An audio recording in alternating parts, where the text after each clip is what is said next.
Hello, welcome to Samarasa academy. आज हम पढ़ने वाले हैं क्लास 10th के ज्योग्राफी का सेकंड लेसन का नाम है लोकेशन एंड एक्सटेंट। धीरे धीरे ज्योग्राफी सीरीज के सारे ही वीडियोस आपको इस चैनल पे अवेलेबल हो जाएंगे। इस वीडियो में लेसन को स्टार्ट करने से पहले हम सबसे पहले तो शुरुआत में देखेंगे हमारी अर्थ और पूरा बेसिक समझने की कोशिश करेंगे। ज़्यादातर दिक्कतें आती है मैप रीड करते समय, वैल्यूज़ को लेते समय। तो ये सब कुछ होता कैसे है उसको ज़रा डिटेल में हम समझने की कोशिश करते हैं। सबसे पहले शुरुआत करेंगे हमारे अर्थ से। हमारे अर्थ पे हमें दिखती है वर्टिकल और हॉरिजॉन्टल लाइंस। इनके क्या मीनिंग है, इन्हीं लाइंस की मदद से हम मैप में जो डिग्रीज और मिनट में हमें एंगल लेने होते हैं उनको हम ले सकते हैं। धीरे धीरे जैसा लेक्चर आगे बढ़ेगा हर एक चीज़ आपको डिटेल में समझ में आ जाएगी। चलो तो शुरू करते हैं हमारे लाइन ऑफ लैटिट्यूड और लाइन ऑफ अल्टीट्यूड से। अगर मैं अर्थ को देखूं, जो हमने अभी देखा, हॉरिजॉन्टल जो लाइंस होती है उनको कहा जाता है लाइन ऑफ लैटिट्यूड, और जो सेंटर से जाने वाली लाइन ऑफ लैटिट्यूड होती है वही होती है इक्वेटर। अब ध्यान से सुनना, जब आप इस लाइन पे होगे तो यहाँ पे एंगल होगा 0। आप इसको हम कैसे लिख सकते हैं, तो इसको समझने की कोशिश करते हैं। चलो, अगर मान लो मैं पर्टिकुलरली, ये तो होगा मान लो हमारे अर्थ का सेंटर, यहाँ से यहाँ तक अगर मैं बात करूँ तो यहाँ पे होगा 0 डिग्री इक्वेटर पे। अब आप धीरे धीरे ऊपर गए यहाँ तक, तो अब आपका एंगल जो है इक्वेटर के साथ वो थोड़ा सा बढ़ता दिखा। तो जैसे जैसे आप ऊपर ऊपर जाओगे आपका जो लैटिट्यूड है वो बढ़ता जाएगा। मतलब यहाँ पे लैटिट्यूड होता है हाईएस्ट, यही है हमारा नॉर्थ पोल। आगे मैं और डिटेल में इसके बारे में चर्चा करने वाला हूँ। तो यहाँ पे अगर मैं हूँ तो लैटिट्यूड है 0। अब जैसे जैसे ये आगे आगे आगे आगे जाएगा लैटिट्यूड बढ़ता हुआ आपको दिखेगा, और यहाँ पे लैटिट्यूड होगा हाईएस्ट 90 डिग्री। फिर नीचे आएंगे तो फिर से लैटिट्यूड आपको कम होता दिखेगा। मतलब ये हाईएस्ट लैटिट्यूड है, ये लाइन लैटिट्यूड कम हुआ, ये वाली लाइन लैटिट्यूड और कम हुआ, ये लाइन लैटिट्यूड और कम हुआ। मतलब नॉर्थ पोल से अगर आप नीचे नीचे आओगे तो लैटिट्यूड इज डिक्रीजिंग, लेकिन अगर यहाँ से ऊपर जाओगे तो लैटिट्यूड इज इंक्रीजिंग। ये बातें याद रखनी है। हॉरिजॉन्टल लाइंस को कहा जाता है लाइन ऑफ लैटिट्यूड, सेंटर से जाने वाली लाइन को बोलते हैं हम इक्वेटर। अब वर्टिकल लाइन का क्या मीनिंग है वो भी समझने की कोशिश करते हैं। अर्थ की ये अभी मैंने बनाई है वर्टिकल लाइंस। सारी वर्टिकल लाइंस को कहा जाता है लाइन ऑफ लॉन्जिट्यूड, और उसमें भी सेंटर से जाने वाली जो होती है वो होती है प्राइम मेरिडियन। एक बात ध्यान से सुनना, प्राइम मेरिडियन क्या है, तो लंदन की जो लैब है ग्रीनविच मेरिडियन, जो कि ये जो लाइन है उसी के ऊपर से गुजरने के कारण इसी को हमने माना है सेंटर ऑफ अर्थ, या फिर जो भी हम टाइम कैलकुलेट करते हैं इसी लाइन के अकॉर्डिंग हम लेते हैं। तो ये है प्राइम मेरिडियन। ये लाइन ग्रीनविच मेरिडियन लैब के ऊपर से जाने के कारण इसी को हमने सेंटर ऑफ अर्थ माना है, लेकिन एग्जैक्टली अगर देखा जाए तो ये लाइन सीधी नहीं है। आपको देखने को, जब आप देखोगे तो आप फील करोगे कि ये लाइन आपको सेंटर से जाती हुई दिख रही है, लेकिन एक्चुअल में इसके नीचे लैंड मास कम होने के कारण इसके बजाय हमने इसको माना है। मतलब कि अगर आप देखोगे तो इसके नीचे ज़मीन ही नहीं दिखेगी, थोड़ी बहुत यहाँ दिखेगी। तो लैंड मास इसके नीचे कम होने के कारण इसको हमने प्रॉपर सिलेक्ट किया है एज अ प्राइम मेरिडियन। तो आप बोल सकते हो कि जो वर्टिकल लाइंस होती है उनको हम लाइन ऑफ लॉन्जिट्यूड कहेंगे, या कहते हैं हॉरिजॉन्टल लाइंस को हम कहते हैं लाइन ऑफ लैटिट्यूड। उसमें से भी लाइन ऑफ लैटिट्यूड जो सेंटर से जाएगी वो होगी इक्वेटर। लाइन ऑफ लॉन्जिट्यूड जो सेंटर से जाएगी एक्चुअल में ये है, इसको बोलते हैं प्राइम मेरिडियन। तो ये हो गए वर्टिकल हॉरिजॉन्टल लाइंस के मतलब। अब देखेंगे कि ये Tropic of Cancer, Tropic of Capricorn, ये क्या होता है और उसको कैसे हम गिनेंगे। देखो, फिर से आ गए हम उसी इमेज में, सिर्फ यहाँ पे एक्सप्लेनेशन आपको ज़्यादा दिखेगा। मैं फिर से कुछ पॉइंट्स को मार्क करूंगा, इसको अच्छे से समझने की कोशिश करो। यही मैप रीडिंग का सबसे इंपॉर्टेंट पॉइंट है। मान लो यहाँ कहीं है हमारा अर्थ का सेंटर। अब यहाँ से यहाँ इस लाइन पे आप हो तो आपको इक्वेटर पे आपका एंगल है 0 डिग्री। अब अगर मैं इस पॉइंट पे हूँ मान लो, तो ये इक्वेटर से मैं ऊपर आया इतना, मतलब लैटिट्यूड बढ़ गया, नॉर्थ की तरफ बढ़ा। ध्यान रखना, इधर नॉर्थ डायरेक्शन, ये साउथ डायरेक्शन। अब अगर इस पॉइंट को मैं इसके साथ कनेक्ट करता हूं तो ये जो एंगल बन रहा है ये एंगल है 23 डिग्री एंड 26 मिनट्स। और कौन सी डायरेक्शन में, नॉर्थ की दिशा में, तो इसको बोलेंगे हम नॉर्थ, कुछ इस तरीके से। अब मैं फिर से लैटिट्यूड बढ़ा दिया, मान लो मैं बढ़कर यहाँ से चढ़ते यहाँ तक आया, सो लैटिट्यूड हियर इंक्रीज, यहाँ पे लैटिट्यूड बढ़ गया।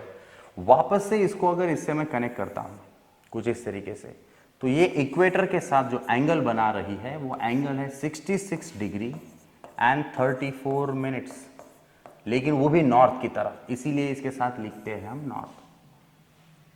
अब अगर मैं फिर से लैटिट्यूड बढ़ा दूं और यहाँ पे पहुंच जाऊं, तो अब तो सीधा सीधा ये एंगल राइट एंगल बन गया। तो ये इक्वेटर के साथ जो लाइन राइट एंगल बनाएगी वही होगा हमारा नॉर्थ पोल, या फिर नॉर्थ पोल के साथ जो लाइन राइट एंगल बनाएगी वो होगा आपका इक्वेटर। अब आएंगे नीचे, अब मैं यहां से यहां आया, इस पॉइंट को कनेक्ट करता हूं मान लो इसके साथ, तो इक्वेटर के साथ ये एंगल उतना ही है 23 डिग्री एंड 26 मिनट्स, लेकिन अब है साउथ की ओर, तो इसके साथ लिखेंगे एस। फिर मैं इस वाले पॉइंट को अगर इसके साथ कनेक्ट करूं तो ये जो एंगल बनेगा ये बनेगा 66 डिग्री 34 मिनट्स ड्यू साउथ, तो साउथ की ओर। फिर यहाँ पे आ जाओ, इसको कनेक्ट करो इसके साथ, ये एंगल बनेगा राइट एंगल, तो इक्वेटर से राइट एंगल नीचे की तरफ गए साउथ की ओर, तो आपको मिलेगा साउथ पोल। इस तरीके से डिवाइड करते हैं हम अर्थ को, और ऐसे गिना जाता है एंगल, एंगल को गिनते हैं इक्वेटर के साथ। फिर से समझो, इक्वेटर पे पेन रखा है, अबे जैसे जैसे आगे आगे टिल्ट होगा ये एंगल बढ़ता चला, हम इसी लाइन से सब एंगल गिनेंगे इक्वेटर से। तो इक्वेटर से 23 डिग्री 26 मिनट नॉर्थ की तरफ होता है ट्रॉपिक ऑफ कैंसर, जो कि हमारे इंडिया से होकर गुजरता है। उसके बाद इक्वेटर से 66 डिग्री 34 मिनट नॉर्थ की ही तरफ होता है आर्टिक सर्कल, और इक्वेटर से 90 डिग्री ऊपर की तरफ जो होगा नॉर्थ की तरफ, वो ऑब्वियसली होगा आपका नॉर्थ पोल। इक्वेटर से नीचे इतना ही 23 डिग्री 26 मिनट होता है ट्रॉपिक ऑफ कैप्रिकॉन, ये गुजरता है ब्राजील से। इक्वेटर से 66 डिग्री 34 मिनट साउथ अगर जाओगे तो अंटार्कटिक सर्कल, ये नाम गिरने का रीजन है, यहाँ पे अंटार्कटिक जो हमारा कॉन्टिनेंट है वो। उसके बाद उसी से यानी इक्वेटर से ही 90 डिग्री नीचे जाओगे तो आपको दिखेगा एग्जैक्टली साउथ पोल। तो ये है गिनने का तरीका, इसी तरीके से हम इसको गिनते हैं और इसी को हम एग्जाम में हमें लिखना है। अब और आगे जाके मैं इंडिया और ब्राज़ील को कैसे काउंट किया होगा वो भी सब समझाने वाला हूँ। अब मान लो इक्वेटर के लाइन को कुछ मैंने ऐसे एक्सटेंड कर दिया, ये हो गई मेरी इक्वेटर की एक लाइन। इक्वेटर के लाइन ने अर्थ के दो आधे आधे स्पीयर बना दिए, आधे स्पीयर को हम बोलते हैं हेमिस्फीयर। तो ये जो मैंने येलो पार्ट कर दिया ये बना मेरे लिए आधा स्पीयर, दैट इज हेमिस्फीयर, और ये आधा स्पीयर है नॉर्थ की तरफ, इसीलिए इसको बोला जाता है नॉर्दर्न हेमिस्फीयर, मतलब इक्वेटर से ऊपर पूरा ऐसा आधा सर्कल, ये बना मेरे लिए नॉर्दर्न हेमिस्फीयर। अब नीचे वाला जो आधा स्पीयर है यहां से ऐसा, ये नीचे वाला ये स्पीयर है साउथ की ओर, इसीलिए इसको बोला जाता है सदर्न हेमिस्फीयर। तो फिर से एक बार समझ लो इक्वेटर क्या करता है, तो इक्वेटर के लाइन को हम जीरो एंगल मानते हैं, यानी जीरो अल्टीट्यूड कहते हैं। अब जैसे जैसे हम आगे आगे ऊपर ऊपर जाएंगे, जैसे जैसे 23 डिग्री अगर आप ऊपर चले गए, 23 degree 23 degree and 26 minute north की तरफ अगर गए तो मिलेगा ट्रॉपिक ऑफ कैंसर जो इंडिया से होकर गुजरता है। देन 66 डिग्री 34 मिनट नॉर्थ की ही तरफ जाओगे तो आर्टिक सर्कल मिलेगा। 0 डिग्री से राइट एंगल नॉर्थ की तरफ जाओगे तो नॉर्थ पोल मिलेगा। अब नीचे की तरफ देखेंगे, 0 डिग्री से 23 डिग्री एंड 26 मिनट्स अगर मैं साउथ की तरफ जाऊं तो मुझे मिलेगा ट्रॉपिक ऑफ कैप्रिकॉन। फिर से 0 से ही लेकिन साउथ की ओर अगर मैं जाऊं 66 डिग्री 34 मिनट तो मुझे मिलेगा अंटार्कटिक सर्कल, और 0 डिग्री से 90 डिग्री नीचे जाऊं तो मुझे मिलेगा साउथ पोल। तो ये हो गई हमारे अर्थ की डिवीजन। और ये जो ट्रॉपिक ऑफ कैप्रिकॉन कैंसर ये कैसे गिनेंगे, तो इनको इक्वेटर से गिनना है। फिर इक्वेटर के ही लाइन से अगर आप अर्थ के दो हिस्से बना दो इक्वल, हेमिस्फीयर, अर्थ पूरी स्फीयर है, उसको अगर मैं दो हिस्सों में डिवाइड कर दूं हेमिस्फीयर, तो जो नॉर्थ की तरफ होगा वो नॉर्दर्न हेमिस्फीयर, जो साउथ की ओर होगा वो कहलाएगा सदर्न हेमिस्फीयर। ये है बेसिक इंट्रोडक्शन हमारे अर्थ का। जब तक आपको ये अच्छे से समझ में नहीं आएगा, आपको किसी भी तरीके के मैप रीड करना when a next to impossible हो जाएगा। चलिए बढ़ते हैं आगे। याद रखना है सब कुछ वैल्यूज को। अब अगर हम एक बात नोटिस करें, एक्चुअल में हमारी अर्थ एग्जैक्टली वर्टिकल की जगह थोड़ी टिल्टेड है अपने एक्सिस पे, कुछ इस तरीके से झुकी हुई है। यहाँ पे मान लो सन है, तो अब जो सन की लाइट है वो हमारे अर्थ पे अलग अलग एंगल्स में गिरती है। देखो यहाँ से इस वाले हिस्से पे सनलाइट लो एंगल बनाकर गिर रही है, सिमिलरली नीचे भी आपको लो एंगल दिखेगा। तो लो एंगल में जब लाइट जाएगी तो लाइट की इंटेंसिटी कम होगी, इसीलिए अर्थ पे ज्यादातर ठंडे इलाके इस हिस्से में और इस हिस्से में पाए जाते हैं। अंटार्कटिक कॉन्टिनेंट आपको यहीं पे दिखेगा, अंटार्कटिका, वहाँ पे बर्फ बहुत गिरती है क्योंकि अर्थ का टेम्परेचर वहाँ पे कम है because of the low angle of the sunlight. यहाँ पे भी वही सीन है, सन के लाइट का अर्थ पे गिरने का जो एंगल है उस हिस्से में लो हो जाता है, मतलब सन की इंटेंसिटी वहाँ पे कम है। तो रशिया का कुछ हिस्सा, नॉर्थ पोल पे आपको बर्फ दिखती है क्योंकि बहुत ही ठंडा इलाका ये और ये है because of the low light of the earth. लेकिन जब आप सेंटर के बारे में सोचोगे तो यहाँ पे डायरेक्ट सनलाइट अर्थ की गिरती है इस वाले हिस्से में, टॉरिड जोन जिसको हम कहते हैं। ज्यादा से ज्यादा लगभग सभी तरीके के डेजर्ट्स आपको इसी इलाके में मिलेंगे, इक्वेटर के लाइन में, या इक्वेटर से ऊपर या इक्वेटर से नीचे हो सकते वो। मतलब इस वाले एरिया में पर्टिकुलरली सन की लाइट डायरेक्ट अपना इंपैक्ट करती है, तो वहां पे अर्थ का टेम्परेचर कंपैरेटिवली इसके और इसके कंपैरिजन में वहां पे ज्यादा होता है। तो डेजर्ट की मात्रा यहाँ पे ज्यादा इस मिड वाले पार्ट में, और जो बर्फ वाला इलाका है वो यहाँ और यहाँ आपको ज्यादा दिखता है। तो ये है बेसिक बिहेवियर हमारे अर्थ का और उसके इम्पैक्ट, सन के इम्पैक्ट हमारे अर्थ पे जो गिरते हैं वो। चलिए बढ़ते हैं आगे। ये कुछ इस तरीके का पार्ट है, ये हो गई हमने जब पढ़ी तब हमारी इक्वेटर की लाइन।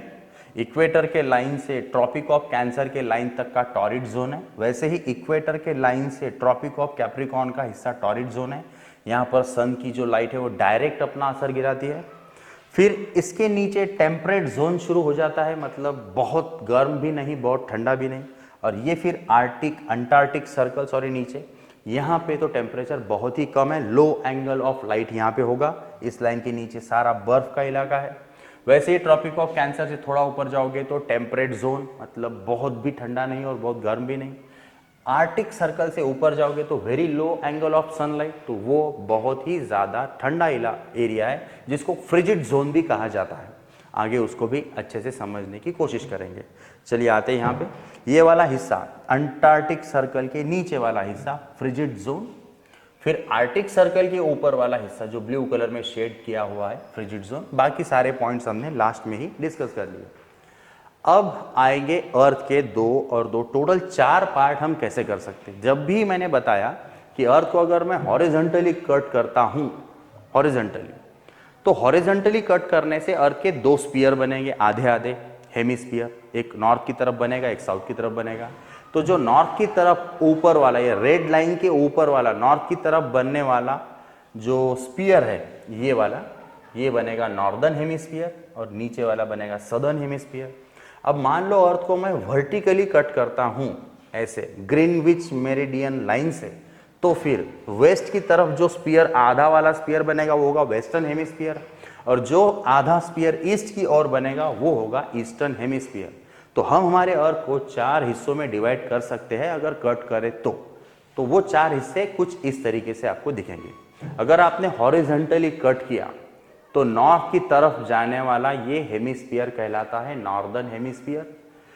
फिर उसको ही आपने हॉरिजॉन्टली कट किया तो जो साउथ की ओर जाएगा नीचे वाला हिस्सा वो होगा सदर्न हेमिस्फीयर। वर्टिकली अगर कट करोगे तो जो वेस्ट की तरफ जाएगा वेस्टर्न हेमिस्फीयर, और जो ईस्ट की तरफ आधा स्फीयर बनेगा that is eastern hemisphere. So in this way we can divide our earth into 4 hemisphere, ऊपर वाला नॉर्दर्न, नीचे वाला सदर्न, देन राइट वाला वेस्टर्न एंड लेफ्ट वाला ईस्टर्न। इस तरीके से आप इसको याद भी रख सकते हो, क्योंकि लोकेशन में आपको बताना होगा कि कौन सी कंट्री कौन से हेमिस्फीयर में आ रही है। तो पहली बात तो हेमिस्फीयर ही क्लियर होना चाहिए कि वो कैसे हम लिखेंगे। ये कुछ ट्रिक्स है जिसकी मदद से आप Tropic of Capricorn, Tropic of Cancer को याद रख सकते हो, एक बिस्किट के फॉर्म में ये ट्रिक बताने की कोशिश की है। सेंटर से जाने वाली लाइन बनेगी इक्वेटर, ऊपर वाली लाइन बनेगी ट्रॉपिक ऑफ कैंसर, उससे ऊपर वाली बनेगी आर्टिक सर्कल, उससे ऊपर वाला डायरेक्ट आपको नॉर्थ पोल दे देगा। नीचे आओगे तो Tropic of Capricorn, then Antarctic Circle and then South pole.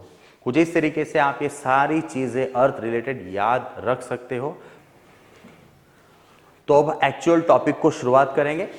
First, ये जो डांस फॉर्म आप देख रहे हो ये इस कंट्री का सबसे फेमस डांस फॉर्म है।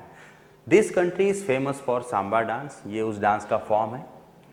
नेक्स्ट खासियत इस कंट्री की, it is known as coffee pot of the world. दुनिया में जितने कॉफी का प्रोडक्शन होता है उसमें बहुत बड़ा हिस्सा ब्राजील का होने के कारण हम इनको मानते हैं coffee pot of the world, मतलब कि सबसे ज्यादा कॉफी का प्रोडक्शन होता है, ऐसा आप बोल सकते हैं। Football is the most famous game of this country. हमारे देश में जो क्रिकेट को लेकर जुनून क्रेज है उससे कई गुना ज़्यादा इस कंट्री में फुटबॉल को लेकर उतना जुनून है। जिस कंट्री की हम बात कर रहे हैं उस कंट्री का फुटबॉल एक पॉपुलर गेम है। ब्राज़ील इस कंट्री का नाम, और लोकेशन में ये कंट्री आती है इस कॉन्टिनेंट में, मतलब सदर्न अमेरिका या फिर साउथ अमेरिका हम बोलेंगे, साउथ अमेरिका का हिस्सा है। अगली कंट्री है हमारा India, world renowned for spices, मसालों के लिए पूरी दुनिया में फेमस है। सबसे ज़्यादा देखा जाने वाला, खेला जाने वाला स्पोर्ट हमारे कंट्री का है क्रिकेट। साथ ही साथ हम दुनिया की सेकंड मोस्ट पॉपुलेटेड कंट्री भी है, लेकिन आज का जो लेटेस्ट डेटा है उसके मुताबिक तो शायद हमने चाइना को ओवरटेक करके हम फर्स्ट पोजीशन पे आ चुके हैं, लेकिन 2011 के बाद सेंसस न होने के कारण हम एग्जैक्टली इस बारे में नहीं बोल सकते। So as per the book we are the second most populated country of this world. दुनिया की सेकंड मोस्ट पॉपुलेटेड कंट्री है। अब फ्लैग भी आपने देख लिया तो कंट्री गेस करना तो बहुत ही ईजी हो गया। मैप में हमारा लोकेशन आता है, यहाँ पे है हमारी कंट्री इंडिया। अब देखो इन्हीं दो कंट्री के बारे में हमें क्यों बताया, और उसको शुरू करने से पहले मैं आपको बेसिक स्ट्रक्चर बता देता हूँ कि अर्थ पे कितने कॉन्टिनेंट्स है, कौन सा कॉन्टिनेंट एग्जैक्टली कहाँ आता है, कौन सी कंट्री जो हम पढ़ेंगे यही दो कंट्रीज क्यों ली है, सारी बातें समझने की कोशिश करते हैं। ये है एशिया। एशिया में यहाँ पे है हमारा इंडिया। अब मान लो इस एशिया के अगर मैं 4 हिस्से करूँ, ये है हमारा एशिया, ये हो गया नॉर्थ, ये उसकी नॉर्थ साइड हो गई एशिया की, ये हो गई साउथ साइड, ये हो गई ईस्ट साइड, ये हो गई वेस्ट साइड। तो इंडिया आता है एशिया कॉन्टिनेंट के सदर्न पार्ट में। ध्यान रखना, एशिया कॉन्टिनेंट का ये नॉर्दर्न हिस्सा, ये सदर्न हिस्सा, ये वेस्टर्न, ये eastern.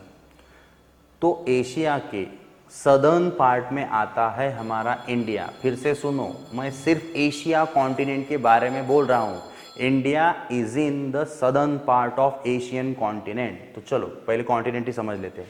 This continent is Asia, ये है यूरोप, उसके बाद नॉर्थ अमेरिका, नॉर्दर्न हेमिस्फीयर में होने के कारण, सदर्न हेमिस्फीयर में होने के कारण South America, then Africa, then Australia and last यहाँ पे है अंटार्कटिका। तो इस तरीके से टोटल कॉन्टिनेंट्स कितने हुए, 1 2 3 4 5 6 7। So there are 7 continents in the world. नाम याद रखना है, Asia, Europe, Africa, Australia, Antarctica, South and North America, है ना, South America and North America. उसमें भी इंडिया जो है, इंडिया वो एशिया के सदर्न पार्ट में आता है। यहाँ पे होगा ब्राज़ील, साउथ अमेरिका कॉन्टिनेंट में आता है ब्राज़ील। अब देखेंगे ओशन के बारे में बेसिक इंफॉर्मेशन। तो देखो कॉन्टिनेंट्स तो हमने समझ लिए, ये है आर्टिक ओशन, इसीलिए उसको आर्टिक सर्कल कहा गया। पैसिफिक ओशन ये उधर जाके मिलने वाला है, मतलब ये जो हमारी अर्थ है वो राउंडेड इन शेप होने के कारण ये और ये कनेक्टेड है, so that is Pacific Ocean, Pacific Ocean. उसके बाद है Indian Ocean, then Atlantic Ocean, और ये हमारे इंडिया के बारे में, एशिया का इंडिया ये हिस्सा, और साउथ अमेरिका का ब्राज़ील। अब यही दो देश हमें क्यों दिए हैं इसको समझने की कोशिश करते हैं। इतने सारे देश है दुनिया में, लोकेशन एंड एक्सटेंट में यही दो देशों की कंपैरिजन क्यों की, तो ध्यान से सुनो। अब एक पॉइंट, इक्वेटर की अगर मैं लाइन बना लूँ तो एक कंट्री इक्वेटर के ऊपर है और एक उसका ज़्यादातर हिस्सा इक्वेटर के नीचे है। मतलब इक्वेटर के ऊपर एक्चुअल में क्या होता है, कैसा टेम्परेचर होता है, ये आपको पता चले, इसीलिए ये और ये कंट्री हम कंपेयर करने वाले हैं। और साथ ही साथ इंडिया तो हमारा ही देश है, तो हमें हमारी ही ज्योग्राफी पता होनी चाहिए, ये भी एक मेन रीज़न है। ये दोनों देश बहुत बारे में, बहुत सी चीज़ों में जोग्राफिकली अगर देखा जाए तो बहुत ही फैक्ट्स में ये एक दूसरे के एग्जैक्टली अपोजिट है। ध्यान से देख लो, इक्वेटर के एक कंट्री ऊपर है तो इक्वेटर के एक कंट्री नीचे है। एक कंट्री से गुजरता है ट्रॉपिक ऑफ कैंसर तो एक कंट्री से गुजरेगा ट्रॉपिक ऑफ कैप्रिकॉन। ये होगा कुछ इस तरीके से। एक कंट्री, ये अगर इक्वेटर को आप कट कर रहे हो अर्थ को, तो ये हो गया आपका नॉर्थ हेमिस्फीयर, ये हो गया आपका सदर्न हेमिस्फीयर। तो एक कंट्री आ गई नॉर्दर्न हेमिस्फीयर में, एक कंट्री आ गई सदर्न हेमिस्फीयर में। साथ ही साथ एक कंट्री से गुजरेगी लाइन। अब इसको वर्टिकली डिवाइड करके देखते हैं। प्राइम मेरिडियन लाइन अगर मैं बना लूँ तो एक कंट्री आएगी ईस्ट में, एक कंट्री आएगी वेस्ट में। सो ये जो देश है ये लेने का रीज़न ऐसा है कि आपको नॉर्दर्न हेमिस्फीयर में क्या हो रहा है, सदर्न हेमिस्फीयर में क्या एटमॉस्फेरिक चेंजेस दिखेंगे होते हैं, ये समझने को मिले। ईस्टर्न में वेस्टर्न में क्या हो रहा है ये आपको पता चले, इसीलिए जोग्राफिकली ये दो कंट्रीज हम स्टडी करने वाले हैं। उससे भी खास एक बात, एक कंट्री से गुजर रहा है ट्रॉपिक ऑफ कैंसर तो दूसरी कंट्री से गुजर रहा है ट्रॉपिक ऑफ कैप्रिकॉन। तो इक्वेटर से 23 डिग्री ऊपर, इक्वेटर से 23 डिग्री नीचे एग्जैक्टली क्या एटमॉस्फेरिक चेंजेस हमें दिखते हैं वो भी पता चले, ये एक रीज़न है। अब अगर मैं इसके एंगल का पता करने की कोशिश करूं तो यहाँ पे बहुत सी बातें आपको समझनी चाहिए, क्योंकि ये आगे आने वाली नहीं है, डायरेक्ट वैल्यूज दी जाएगी। तो वो समझने के लिए मैं यहाँ पे थोड़ा एक्सप्लेनेशन बढ़ाने वाला हूँ। यहाँ कहीं तो भी है प्राइम मेरिडियन। अब ध्यान से सुनना, पहले तो प्राइम मेरिडियन को ही समझा दूंगा। प्राइम मेरिडियन के लाइन से अगर मैं एक ऐसी लाइन बना लूँ ऐसी, तो ये हो गया इंडिया का। अब देखो, वर्टिकल लाइंस को बोला जाता है लाइन ऑफ लॉन्जिट्यूड, तो अब ये हो गया लॉन्जिट्यूडनल एक्सटेंट। यहाँ पे इंडिया शुरू हो रहा है यानी गुजरात स्टेट, और यहाँ पे इंडिया जाके खत्म हो रहा है। तो ये दो लाइंस के बीच में इंडिया कितना फैला हुआ है यहाँ से यहाँ तक, तो देखो कैसे गिनेंगे। इस वाले लाइन से ये कितने दूर है और उसी लाइन से ये कितने दूर है। इस वाले लाइन से गिनेंगे हम लॉन्जिट्यूडनल एक्सटेंट, ये वाली वैल्यू थोड़ी छोटी आएगी, स्मॉलर, क्योंकि वो नज़दीक है उस लाइन से। ये वाली वैल्यू थोड़ी बड़ी आएगी because this line is larger, या sorry at a larger distance, ये लाइन उससे दूर है। ये हो गया हमारा लॉन्जिट्यूडनल एक्सटेंट। उसी तरीके से इस लाइन से इस ब्राजील का ये वाला हिस्सा कितनी दूरी पे है, फिर उसी लाइन से ये वाला हिस्सा कितने दूरी पे है, हमें ये चेक करना है। ये हो गया उसका लॉन्जिट्यूडनल एक्सटेंट, कितना वो देश फैला हुआ है हमारे इंडिया की तरह, ये हमें पढ़ना है। इस लाइन से एंगल गिनेंगे हम जब लॉन्जिट्यूडनल एक्सटेंट की बात होगी। अब लैटिट्यूडनल एक्सटेंट की बात जब होगी तब तो देखो इंडिया की एकदम मिनिमम बॉर्डर यहाँ से स्टार्ट हो रही है। ये दोनों लाइन के बीच में 8 डिग्री के आसपास आपको एंगल दिख रहा है, मतलब ये लाल लाइन से थोड़ा सा ऊपर है। फिर हमारी हाईएस्ट बाउंड्री यहाँ पे है, तो ये लाइन ऊपर वाली इससे कितनी दूर है वो एंगल गिनना है, और ये वाली लाइन कितनी दूर है ये एंगल गिनना है। ये होगा हमारा लैटिट्यूडनल एक्सटेंट। उसी तरीके से इक्वेटर से ऊपर नॉर्थ की तरफ है ये, इक्वेटर से नीचे साउथ की तरफ है ये। हमारी कंट्री की तो दोनों लाइनें देखो, इक्वेटर से ऊपर नॉर्थ की तरफ ही है ये, और ये भी नॉर्थ की तरफ है। ये इक्वेटर के ईस्टर्न साइड में है तो ये भी ईस्ट साइड में है। इक्वेटर के, सॉरी प्राइम मेरिडियन की बात कर रहा हूं, प्राइम मेरिडियन के ईस्ट में है, प्राइम मेरिडियन के वेस्ट और वेस्ट में है।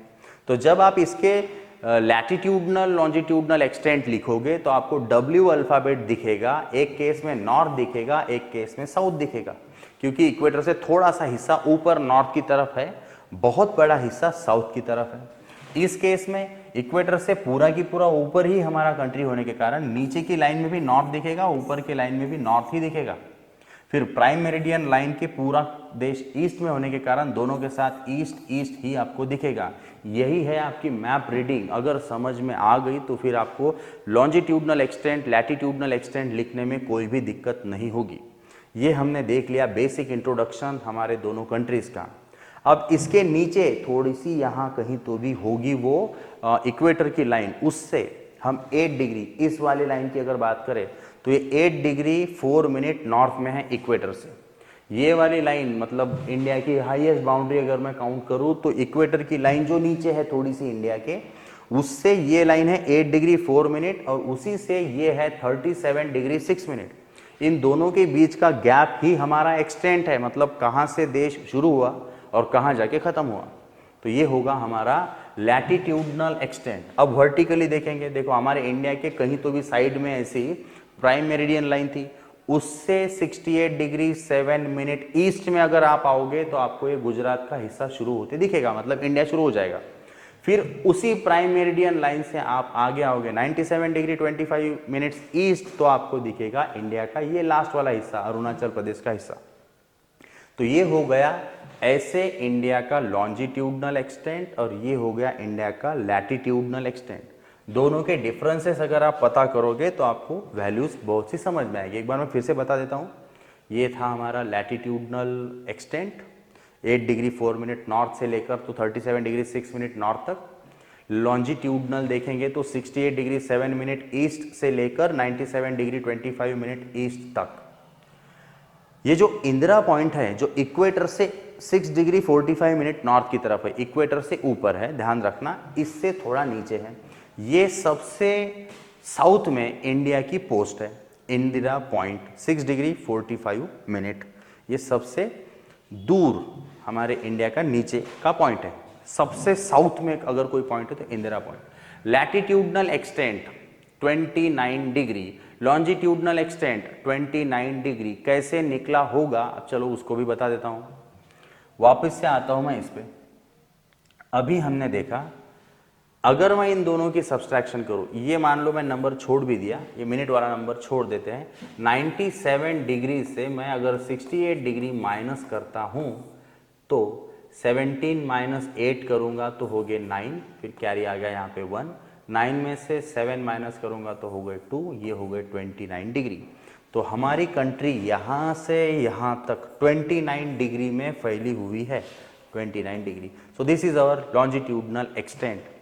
ऐसे ही अगर ये 8 और इसका 37 का आप सब्सट्रैक्शन करोगे तो 37 डिग्री माइनस 8 डिग्री अगर करोगे तो फिर से 17 माइनस 8 9, कैरी 1, 3 में से 1 गया 2, 29 डिग्री। ऐसा भी हमारा देश 29 डिग्री लगभग एक्सटेंट हमारा आता है। तो अब ये जो नंबर आपको दिख रहे होंगे 29, ये आगे जो आएंगे ये क्यों आए, तो इसमें से इसको माइनस कर लो, ऊपर वाले में से नीचे वाले को माइनस कर लो, आपको हमारा जो एक्सटेंट है वो समझ में आ जाएगा। चलो अब आते हैं आगे।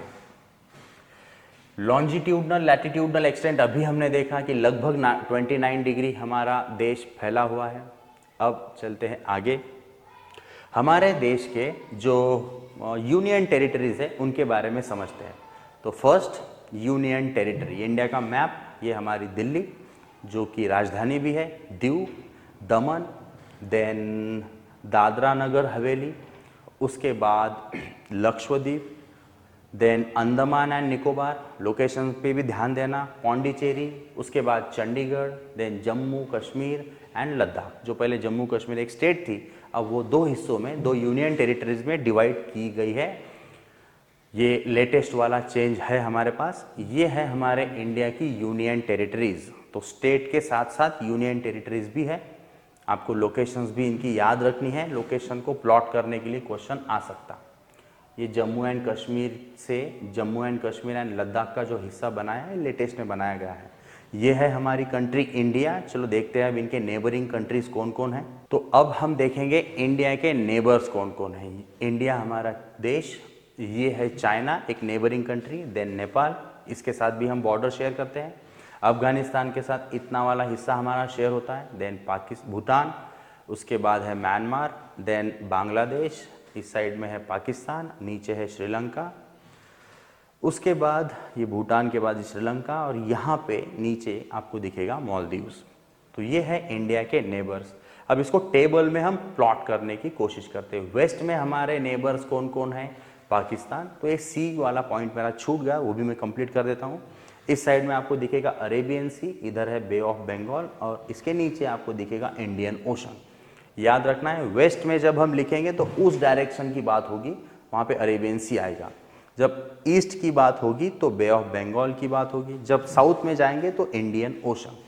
चलो अब लिखते हैं नेबरिंग कंट्रीज भी लिखना है, सी या ओशन भी आपको लिखना है। तो वेस्ट में हमारा कौन है, तो Pakistan, then Arabian Sea, south में है Sri Lanka, Indian Ocean and Maldives, east की तरफ Bangladesh, Myanmar and Bay of Bengal, north की तरफ Bhutan, Afghanistan, Nepal and China.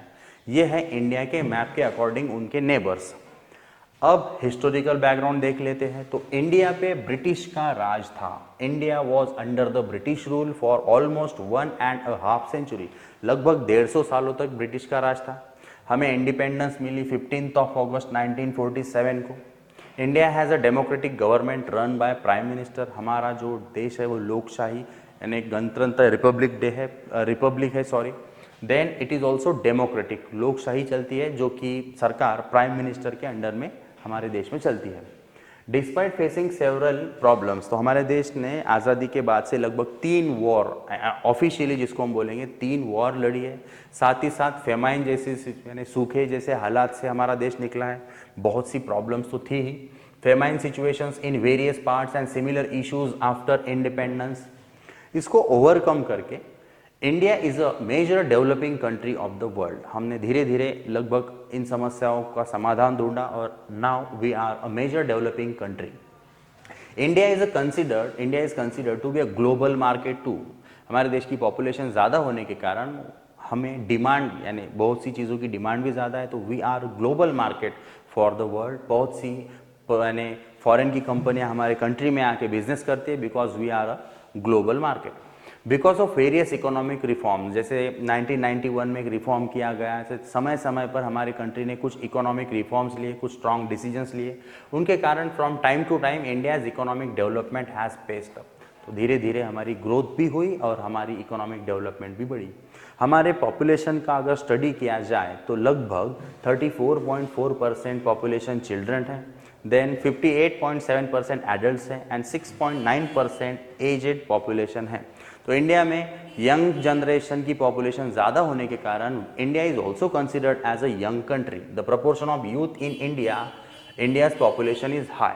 Because of this forms a major part of working population, India is looked upon as a young country। तो यहाँ पे आपने देखा लास्ट वाले ग्राफ में कि पॉपुलेशन यंगस्टर्स की ज़्यादा होने के कारण इंडिया को एज अ यंग कंट्री भी हम देखते हैं या फिर पूरी दुनिया हमें देखती है। अब आते हैं हम हमारे नेक्स्ट कंट्री की तरफ। कंट्री का नाम है ब्राज़ील। ये हो गई हमारे इक्वेटर की लाइन 0। अब इक्वेटर के ऊपर होता है नॉर्थ, इक्वेटर के नीचे होता है साउथ। अब ये थोड़ा सा हिस्सा इस कंट्री का, अब देखोगे यहाँ पे ये इक्वेटर से ऊपर है और नॉर्थ की तरफ है, तो ये कितना है 5 डिग्री 15 मिनट्स नॉर्थ की तरफ। अब इस इक्वेटर से नीचे आओ इस लाइन पे, तो ये लाइन साउथ की ओर जा रही है, नीचे वाली line 33 degree 45 minutes due south. अब प्राइम मेरिडियन इस कंट्री के इधर कहीं तो भी था। अब अगर प्राइम मेरिडियन से गिनो, मान लो यहाँ पे प्राइम मेरिडियन है, वहां से इधर आओ तो ये प्राइम मेरिडियन से 34 डिग्री 45 मिनट वेस्ट की तरफ है। प्राइम मेरिडियन के उधर ईस्ट, इधर वेस्ट, तो 34 डिग्री 45 मिनट वेस्ट की तरफ आना है। फिर इसकी इधर वाली बाउंड्री अगर देखूंगा मैं तो वो प्राइम मेरिडियन से है 73 डिग्री 48 मिनट वेस्ट की ही तरफ। अब इससे अगर इसको माइनस करोगे तो आपको मिलेगा लॉन्जिट्यूडनल एक्सटेंट। इस वाले नंबर से इसको माइनस करोगे ऊपर वाले को तो आपको मिलेगा लैटिट्यूडनल एक्सटेंट, जो लास्ट वाले केस में था, अभी आपको फिलहाल नहीं दिख रहा है वो। ये कंट्री है ब्राज़ील। ब्राज़ीलिया का जो कैपिटल है, ब्राज़ील का कैपिटल सॉरी ब्राज़ीलिया। ये हो गई आपकी बेसिक इंफॉर्मेशन। अब हम देखने वाले हैं इनके नेबर्स ऑफ दिस कंट्री। सबसे पहले French Guiana, then Suriname, next one is Guyana, then Venezuela, then Colombia, उसके बाद है पेरू, फिर है Bolivia, then Paraguay, then Argentina, then Uruguay. उसके बाद है यहाँ पे अटलांटिक ओशन और इस साइड में भी है अटलांटिक ओशन। ईस्ट की तरफ इस ब्राज़ील के इधर आप देखोगे तो वेस्ट, इसके उधर जाओगे तो ईस्ट। चलो फिर इनके according guess which country in South America do not share their boundaries with Brazil. तो ये है ब्राज़ील, इसके साथ बाउंड्री शेयर नहीं कर रही है। तो वो कौन सी कंट्री है? ये चिली जो कंट्री है ये इसके साथ डायरेक्टली कांटेक्ट में तो है नहीं। उसके साथ साथ इक्वेडोर, ये भी इसके डायरेक्ट कांटेक्ट में नहीं है। तो ग्राफ को देखकर मैं बता सकता हूँ guess which country in South America do not share their boundaries with Brazil. तो इसका नाम है चिली, इक्वेडोर। ये चिली वाला हिस्सा डायरेक्टली इन कांटेक्ट में नहीं है। पेरू है लेकिन यहाँ पे चिली खत्म हो रहा है, इक्वेडोर इसके साथ नहीं है। अब देखिए अभी हमने इनके नेबर्स, चलो फिर नेबर को उनके पोजीशन के हिसाब से लिख लेंगे। तो नॉर्थ में कौन कौन है, Venezuela, Guyana, Suriname, French Guiana. West में कौन कौन आएगा, Colombia, Peru, Bolivia, Paraguay and Argentina. South में है उरुग्वे और ईस्ट में सिर्फ और सिर्फ ओशन, नॉर्थ अटलांटिक ओशन या साउथ अटलांटिक ओशन। ये भी एक बार समझाने की कोशिश करता हूँ। ये है ब्राज़ील। अब इसमें आप अगर उस मैप में देखोगे इक्वेटर वाली लाइन कहीं यहाँ से गई थी, तो इधर आपको नॉर्थ की तरफ जाने वाला जो नॉर्थ अटलांटिक ओशन है, इधर वाला साउथ अटलांटिक ओशन है। एक्चुअली है एक ही, लेकिन साउथ की तरफ वाले को हम साउथ और नॉर्थ की तरफ वाले को नॉर्थ हम कंसिडर करते हैं। फिर हमने देखे इनके जो नेबर्स है, नेबरिंग कंट्रीज भी। अब चले आगे। ये जो कंट्री है ये ऑलमोस्ट 3 सेंचुरीज मतलब लगभग 300 सालों तक पोर्तुगीज ने इन पे रूल किया, राज किया। हम पे 150 सालों तक किया था अंग्रेजों ने। Brazil gain it's independence in 1822, हमें मिला 1947 में, तो हमसे कई पहले इनको मिल चुका था, लेकिन इन पे पोर्तुगीज का जो रूल था वो लगभग 300 सालों तक चला था। From 1930 to 1985 for more than half century, मतलब लगभग 50 सालों से भी ज़्यादा, it was under a populist military government. तो इनका जो कंट्री थी वो मिलिट्री गवर्नमेंट के अंडर में थी 1930 टू 1985, लगभग 50 सालों से भी ज़्यादा। It has overcome global financial difficulties in the 20th century, मतलब जब 1900 कुछ साल शुरू रहा होगा तब इन्होंने धीरे धीरे अपनी ग्लोबल फाइनेंशियल डिफिकल्टीज को ओवरकम किया। Brazil is seen as a contributor to economic growth of the world and an important market in the future. तो फ्यूचर में बहुत बड़ी मार्केट के तौर पे इनको देखा जाता है। Answer the following questions with respect to the countries that you have studied. तो जो अब तक हमने पढ़ा उसके बेसिस पे कुछ क्वेश्चन आएंगे, हमें आंसर देना है। Colour of both, out of which countries that you have coloured, जो टेक्स्ट बुक में दिया है हमें, which countries is larger in size, तो इसका आंसर है ब्राजील। अब देखा जाए तो वो आपका जो इंडिया का एक्सटेंट है उसमें हमारा देश नीचे से नैरो है फिर ऊपर बढ़ता जा रहा है, अगर उसको हम कंसिडर करेंगे तो उस केस में लार्जर इन साइज है Brazil. Which country has a larger latitudinal extent, तो ऑब्वियसली इसका भी आंसर ब्राजील ही है। How do the location of Brazil and India differ in terms of their position in their respective continents? तो देखो India है Asia continent के southern हिस्से में, ब्राजील जो है वो नॉर्थ अमेरिका के नॉर्दर्न हिस्से में। तो ये आपको लिखना है, याद भी रखना है। Brazil is located in the northern part of south America, वो जो साउथ अमेरिका कॉन्टिनेंट है उसके नॉर्दर्न हिस्से मतलब ऊपर वाले हिस्से में ब्राजील है। Whereas India lies in the southern part of Asian continent, जो एशिया कॉन्टिनेंट उसके सदर्न पार्ट में नीचे के हिस्से में हमारा इंडिया हमारी कंट्री है। How many states does each of the two countries have, तो ये भी याद रखना है एग्जाम के पॉइंट ऑफ व्यू। ब्राजील के पास 26 स्टेट और एक फेडरल डिवीजन है, इंडिया के पास 28 स्टेट्स एंड 9 यूनियन टेरिटरीज है।